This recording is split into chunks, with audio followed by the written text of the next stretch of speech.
പ്രിയ സുഹൃത്തുക്കളെ, നിങ്ങൾക്ക് ദൈവനാമത്തിൽ നമസ്കാരം. ഇന്നലെ പാർലമെൻറ്റിൽ ലോകസഭയിൽ ഇന്നലെ വഖഫ് നിയമ ഭേദഗതി ബിൽ പാസ്സായി. വളരെ സന്തോഷത്തോടെയാണ് മതേതര ബോധമുള്ള പൗരന്മാർ അതിനെ വരവേറ്റത്. പക്ഷേ ഇന്നലെ മുതൽ ഉയരുന്നൊരു ചോദ്യമുണ്ട്. മുനമ്പംകാർക്ക് ഈ ഭേദഗതി കൊണ്ട് എന്തു ഗുണം എന്നാണ് ചോദ്യം. അതിന് ഉള്ള ഉത്തരം ഇതാണ്. ഇന്നലെ പാസാക്കിയ ഭേദഗതിയിൽ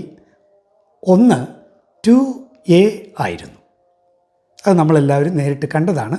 2A അതിനുവേണ്ടി അവിടെ കൈ ഉയർത്തി അവർ വോട്ട് ചെയ്യുന്നത് നിങ്ങൾ കണ്ടതാണ്.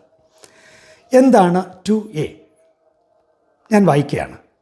In Section 2 of the Principal Act, after the proviso, the following proviso shall be inserted, namely, provided further that nothing in this Act shall, notwithstanding any judgment, decree, or order of any court, apply to a trust by whatever name called, established before or after the commencement of this Act, or statutorily regulated by any statutory provision pertaining to public charities, by a Muslim for purpose similar to a waqf under any law for the time being in force.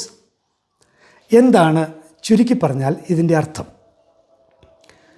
ഒരു ട്രസ്റ്റിലേക്കോ, അതായത് ഇന്ത്യയിലെ registration act പ്രകാരമുള്ള ഒരു ട്രസ്റ്റിലേക്കോ സൊസൈറ്റിയിലേക്കോ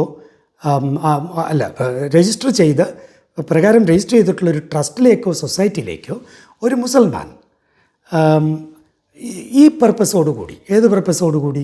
വഖഫിന് തുല്യമായ പർപ്പസോടുകൂടി ഒരു ട്രസ്റ്റിലേക്കോ സൊസൈറ്റിയിലേക്കോ ആണ് നൽകുന്നത് എങ്കിൽ ആ കാര്യങ്ങൾ, ആ വസ്തുവകകൾ നടത്തിക്കൊണ്ടു പോകുന്നത് അത് വഖഫ് രീതിയിലായിരിക്കില്ല, മറിച്ച് ട്രസ്റ്റിൻ്റെയോ സൊസൈറ്റിയുടെയോ നിയമം അനുസരിച്ചായിരിക്കും. ഇത്തരത്തിൽ ഒരു നിയമം ഭേദഗതി വന്നു. അത് പറയുമ്പോൾ ഓർക്കണം, സെക്ഷൻ 2 എന്തിനു വേണ്ടിയുള്ളതാണ്? അത് നേരത്തെ തന്നെയും 95 ആക്ടിലും 54 തന്നെയും എക്സെപ്ഷന് വേണ്ടിയുള്ളതാണ്. എന്താണ് എക്സെപ്ഷൻ? വഖഫ് ആക്ടിൽ നിന്ന് ആർക്കെങ്കിലും എക്സെപ്ഷൻ ഉണ്ടോ? ഇതുവരെ ഒരു കൂട്ടർക്കാണ് എക്സെപ്ഷൻ ഉണ്ടായിരുന്നത്, അജ്മീറിലെ ദർഗയ്ക്ക്. പക്ഷേ ഈ ഭേദഗതിയിലൂടെ രണ്ടാമതൊരു എക്സെപ്ഷൻ കൊടുത്തിരിക്കുകയാണ്. അതാണ് proviso, second proviso. First proviso നേരത്തെ പറഞ്ഞത്, ഇത് സെക്കൻഡ് പ്രൊവിസോ. ഇതിലൂടെ രസകരമായ കാര്യം, ഓൾറെഡി ഏതെങ്കിലും കോടതി ഇതിനെ, ഈ വസ്തുവിനെ, ലാൻഡിനെ മറ്റോ ഓൾറെഡി ഇതിനെ ഒരു വഖഫായി ഒരു കോർട്ടിൻ്റെ ജഡ്ജ്മെൻറ്റ് ഉണ്ടെങ്കിലും, ഇനി ഡിക്രി ഉണ്ടെങ്കിലും അല്ലെങ്കിൽ ഓർഡർ ഉണ്ടെങ്കിലും, ഇതൊന്നും ഈ ഭേദഗതിയിലൂടെ ഇനി അതിന് ബാധകം ആയിരിക്കില്ല. മുനമ്പത്തെ വിഷയത്തിൽ നിങ്ങൾക്കറിയാം, അവിടെ ആകെ ഉള്ളത് എന്താണ്? ഓർഡറാണ്. ആരുടേതാണ്? അത് വഖഫ് ബോർഡിൻ്റെ ഓർഡറാണ്, കോർട്ട് ഓർഡറൊന്നുമല്ല, വഖഫ് ബോർഡിൻ്റെ ഓർഡറാണ്. പിന്നെ അത് വഖഫ് ആണോ അല്ലയോ എന്ന് ഏതെങ്കിലും കോർട്ട് ഇതുവരെ പറഞ്ഞിട്ടുണ്ടോ? പറഞ്ഞിട്ടില്ല. ആകപ്പാടെ ട്രൈബ്യൂണലിൻ്റെ മുമ്പിൽ ആ നടപടി മുന്നോട്ട് പോയിക്കൊണ്ടിരിക്കുകയാണ്. അപ്പോൾ ട്രൈബ്യൂണലിൽ ഈ കേസ് പെൻഡിങ്ങിലാണ്. അപ്പോൾ ചിലർക്ക് സംശയം തോന്നും, ഈ ട്രൈബ്യൂണലിൽ പെൻഡിങ്ങിലിരിക്കുന്ന കേസ് അത് ഈ ഭേദഗതി അതിന് അപ്ലൈഡ് ആകുമോ? അല്ല, അതെന്തൊരു ലോജിക്കാണ്. ഓൾറെഡി ഏതെങ്കിലും ഒരു കോർട്ട് തന്നെ ഒരു വിധി നടത്തി ഇത് വഖഫാണ് എന്നൊക്കെ പറഞ്ഞിട്ടുണ്ടെങ്കിൽ പോലും, എന്നിവിടെ കൃത്യമായി ക്ലോസ് ഇരിക്കെ, notwithstanding any judgment, decree or order of any court എന്ന് കൃത്യമായി പറഞ്ഞിരിക്കെ അത്തരമൊരു സംശയത്തിൻ്റെ ആവശ്യം എന്താണ്? കേസ് പെൻഡിങ്ങിലായിരിക്കുന്ന എന്തിനു വേണ്ടിയാണ്? അത് വിധി പറയാൻ വേണ്ടിയല്ലേ, ഓർഡർ ഇറക്കാൻ വേണ്ടിയല്ലേ.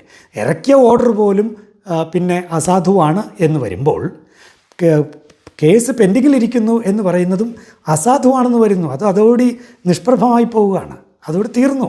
ഈ ഭേദഗതി പാസ്സായി ഗസറ്റിൽ പബ്ലിഷ് ചെയ്യുന്നതോടുകൂടി പിന്നെ ട്രൈബ്യൂണലിൽ മുനമ്പത്തിൻ്റെ ഒരു കേസിൻ്റെ ആവശ്യം പോലുമില്ല.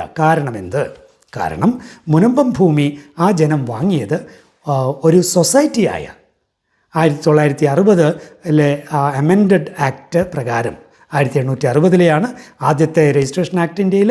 ഇത് 1960 ആക്ട് പ്രകാരം രജിസ്റ്റർ ചെയ്തിട്ടുള്ള സൊസൈറ്റിയായ ഫറൂഖ് കോളേജിൽ നിന്നാണ് അവരത് വാങ്ങിയിരിക്കുന്നത്. അങ്ങനെയുള്ള ആ സ്ഥലം ഇത് ഒരു വഖഫ് ഭൂമിയേ അല്ല. അത് വഖഫ് ബോർഡ് ക്ലെയിം ഉണ്ടെങ്കിൽ പോലും വഖഫ് ഭൂമി അല്ല എന്നാണ് ഈ ഭേദഗതിയിലൂടെ വന്നിരിക്കുന്നത്. മറിച്ച് ആ സൊസൈറ്റിക്ക് ഇഷ്ടമുള്ളതുപോലെ കാര്യങ്ങൾ കൈകാര്യം ചെയ്യാം. അത് ഓൾറെഡി അവർ കൈകാര്യം ചെയ്തു. അവർക്ക് ലഭിച്ച ഗിഫ്റ്റ് ഡീഡിൽ അത് പറഞ്ഞിട്ടുണ്ടല്ലോ, ക്രയവിക്രയ സ്വാതന്ത്ര്യം. അത് അവരുപയോഗിച്ചു. ആ സൊസൈറ്റിയിൽ നിന്ന് ഇവർ കാശ് കൊടുത്ത് വാങ്ങി. അതോടുകൂടി ആ പ്രശ്നം തീരുകയാണ്. പക്ഷേ ചിലർ ചോദിക്കാം, അപ്പോൾ ഇതിന് റിട്രോസ്പെക്റ്റീവ് ഇഫക്റ്റ് ഉണ്ടോ? അമിത്ഷാ പറഞ്ഞല്ലോ വഖഫ് നിയമത്തിൻ്റെ ഭേദഗതിയിൽ റിട്രോസ്പെക്റ്റീവ് ഇഫക്റ്റ് ഇല്ല എന്ന്. അമിത്ഷാ പറഞ്ഞത് കൃത്യമാണ്. വഖഫ് ആയിട്ടുള്ള കാര്യങ്ങളുടെ ഭേദഗതിയിൽ റിട്രോസ്പെക്റ്റീവ് ഇഫക്റ്റ് ഇല്ല. മറിച്ച് ഇതിനുണ്ട്. ഏതിന്? സൊസൈറ്റിയുടെയോ ട്രസ്റ്റിൻ്റെ, അതായത് വഖഫിൽ നിന്ന് എക്സെപ്ഷൻ ഉള്ളവയ്ക്ക് ഉണ്ട്. അതാണ് before or after the commencement of this act എന്ന് കൃത്യം ഇതിൽ പറഞ്ഞിരിക്കുന്നത്. അതുകൊണ്ട് ആരും അസ്വസ്ഥപ്പെടരുത്. ചിലർക്കിത് ബുദ്ധിമുട്ടുണ്ട്. ഇത് മുനമ്പത്തുകാരെ രക്ഷപ്പെട്ടതിൽ ചിലർക്ക് അസ്വസ്ഥതയുണ്ട്. അതിൻ്റെ പ്രകടനങ്ങളാണ് ഇതെല്ലാം. ദൈവം നിങ്ങളെ അനുഗ്രഹിക്കട്ടെ. മുനമ്പങ്കാർക്ക് എത്രയും പെട്ടെന്ന് എക്സിക്യൂഷൻ ഈ രീതിയിൽ നടക്കും.